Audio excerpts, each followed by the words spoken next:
Hello, my name is Roger Muller. This video is going to cover the Festool Parallel Guide Accessory for the Festool Guide Rail.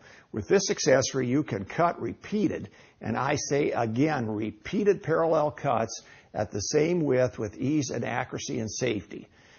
The Parallel Guide Accessory, more properly to be called the Repeat Cut Parallel Guide, is for cutting pieces over 8 inches and up to 26 inches wide. An accessory called the Parallel Guide Extensions is used for cutting widths under 8 inches, including extremely thin strips. These accessories make the guide rail a very unique tool, the likes of which you have never seen before. This video addresses the setup technique at length. We're here today to demonstrate the use of Festool Parallel Guides, just getting them set up and what they can do for you and whatnot. Parallel Guides consist of two components. On this rail, I have one set of the Parallel Guides, and then the extensions for them are located here, the ones that have the yoke. Basically, to differentiate the two, if you're cutting pieces over 8 inches wide, where you're going to index off the back side here on this side of the rail, cut over here, you use just the Parallel Guides by themselves. If you're cutting pieces under 8 inches, you need to attach the yokes with the parallel extension guides. All this consists of are two guides attached to the rail. They have metric measurements on them. They have an indexing system with, you can get right to the exact millimeter settings for the depth of cut. That depth of cut is between this point right here, not in here, but right here, this surface that's raised out to the cutting edge. To use these, you plop them on. First of all, you straddle the piece. It has to straddle the cut piece. You put them on, set the indexes so they're touching this back, and then just grab your saw and do your thing with the Festool rail as always. Once you're done with the first piece, lift up your guide, take the first piece away, and just keep it working on down the line.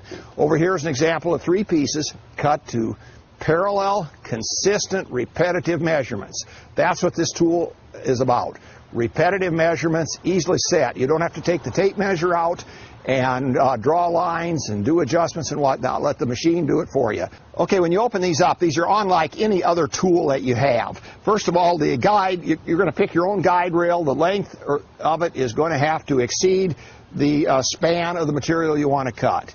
That's the only thing that's essential. Obviously, if you're cutting 8 foot across, you're using a 9 foot rail, that's going to work out fine. But don't use a 9 foot rail when you're doing these small things. It will drive you nuts.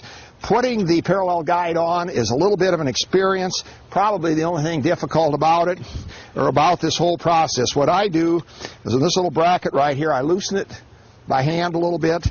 Then when I come up and put it on, and you aren't going to know if this is first take, second take, or whatever. Sometimes I get lucky and get them right away. Okay, I'm going to kind of guide it into place. I'm going to lift up on the bottom with one hand and take this other hand and sort of push that thing in there. Now, sometimes this really goes easy, and other times it doesn't. Okay, that one went pretty easy. Now, while we still got it out a little bit, let's hand tighten the screw. Don't screw this down with a wrench. You'll make things so tight they never will work. I like to say just hand tighten it, and there is an adjustment you can make with a 2.5 millimeter wrench on the back if you're having some issues here.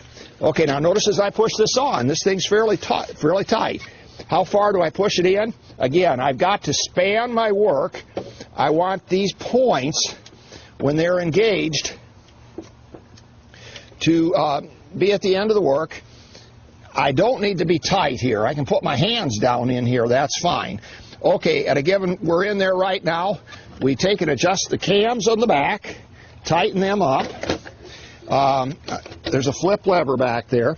If they're still too loose, you can get in there with a wrench, 2.5 millimeter, and do a little more tightening.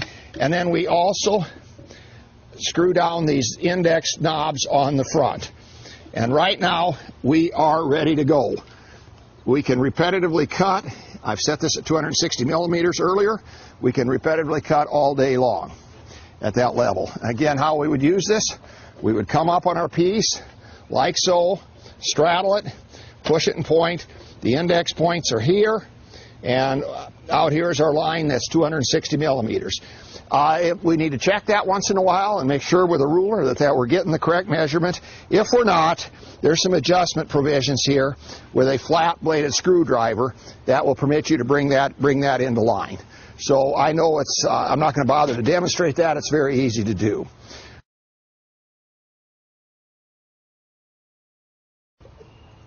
We've got the crosshairs at 300 millimeters. We can double check with a combination square if we want to do that. Now let's say we wanted to get even more precise. We wanted the same measurement day after day, week to week. We could make ourselves some sort of a story stick that would work off the back end of this and allow us to set it, go from this point to here, just bump up against it or whatever. These screws right here do absolutely nothing. There's no need to have to try to square this thing from this standpoint. The only adjustment we make is to make sure that our cuts are indeed what they're supposed to be once we've done them, or we put a pencil mark on. Take some scrap stock, cut it off at 300 millimeters, or set it at 300 on each side, and if one side's 301, make an adjustment. You do that here with this flat-bladed screwdriver. We're going to take the parallel guide off and then put it back on. Unscrew this pressure mechanism, unlock the cam, and wiggle the thing off. Remember, tolerances are tight. There's a lot of things having friction here. Now, let's work at putting it back on. And do not do this when you're under stress. Take your time and learn how to do it when you're comfortable, because it can be very frustrating. Put the back guide on. I like to do this face up. Remember, I said maybe loosen this nut here a little bit. Bring the thing kind of together, dance it together, and get this started. Now's the time to get that nut sort of tightened. Okay, now we bring it in some more, and if we look on the back side, we should be feeling everything starting to tighten up. If we look on the back side, when the cam is up, there is a place here for a wrench to put adjustment on if this still isn't working out quite right. Now you notice here I'm getting pretty good tension there. Let's get this all the way on and see if that remains the case. I don't know why it shouldn't. Okay, that's good tension and it's staying down. Let's take the other one and put it on and see if we get the same issue. If it works just equally as well, or if we get a little frustration. Again, do not do this when you're under pressure the first few times. Okay, we're sliding it up in. Got it here. I'm going to loosen this a little bit. Get it engaged as far as we can. Oops, a little too far. Tighten that up. Have this cam on the back loose. Tighten it as much as you can by hand. Bring the thing together. It's going very nicely. And my cam feels a little loose. I think I need to tighten it. We're going to have the thing flopping around in the back, and that's going to get to be a real nuisance. There's only two things that could be wrong here. This cam, this adjustment isn't right, or the nut wasn't tight.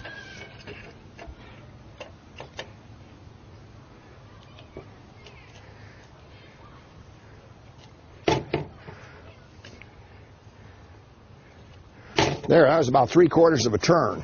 Now it's pretty much staying in place. These do have a little bit of a tendency to pop out a little bit that way, so keep your eyes open for that. And we're in business. That concludes this segment on using the parallel guides for repeating cuts of widths over 8 inches. Watch video 3 to learn more about the parallel guide extensions for cutting pieces under 8 inches. My name is Roger Muller. Thank you.